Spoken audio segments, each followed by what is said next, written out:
0. All engine running. Liftoff. We have a liftoff. 32 minutes past the hour. Liftoff on Apollo 11.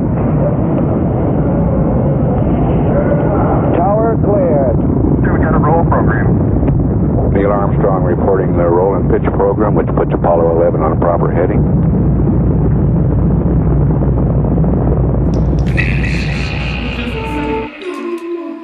The National Aeronautics and Space Administration, better known as NASA.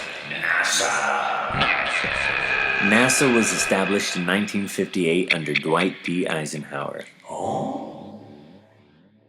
NASA's program was said to start as a national defense tactic against the evil Soviets. Most people know of the Cold War and the space race between the United States and Soviet Russia, but not much of its origins is ever discussed.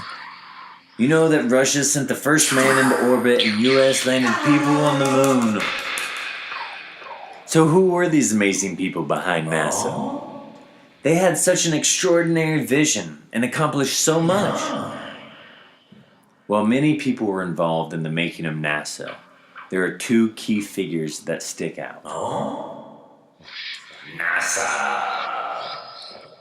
The first is a man named Jack Parsons, an American engineer and chemist. He also founded JPL. Now, JPL is the federally funded research and development center that is the foundation of NASA. It builds all of its spacecraft. Who is Parsons? Not much is known of him. It is known that he was born in LA. He was a wealthy kid and loved science fiction.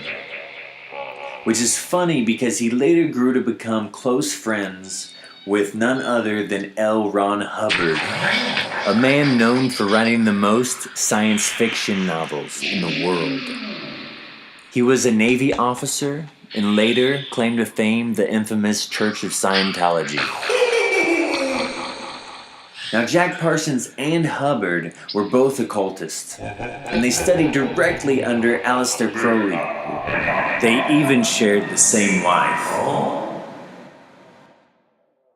Crowley is known for being on the front cover of Sgt. Pepper's The Beatles.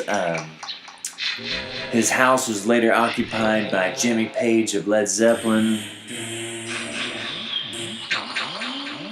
Crowley known as the Beast, or 666 himself. Now, Crowley hand-chose Parsons to continue his rituals. And during this time, he was also running JPL, who was starting the foundation for NASA. The second prominent figure for NASA is Wernher von Braun. Wernher von Braun was born in Germany, and he was a part of Adolf Hitler's Nazi regime of the Third Reich. He invented the V-2 rocket for Nazi Germany. But after World War II, he was moved to the United States under Operation Paperclip, along with 1,500 other Nazi scientists who later started NASA. Wernher von Braun was claimed to fame as inventing the Saturn V for America. Now, von Braun was slid into the public by showmen such as Walt Disney for ease of acceptance.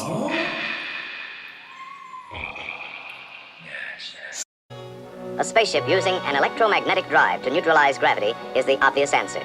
But such a device is still a dream for the future.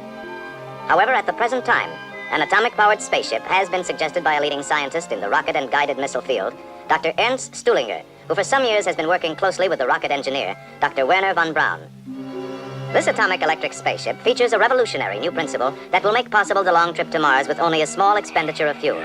So from Crowley to Jack Parsons, even L. Ron Hubbard, from Adolf Hitler to Wernher von Braun, even Walt Disney. This has been a brief history of NASA.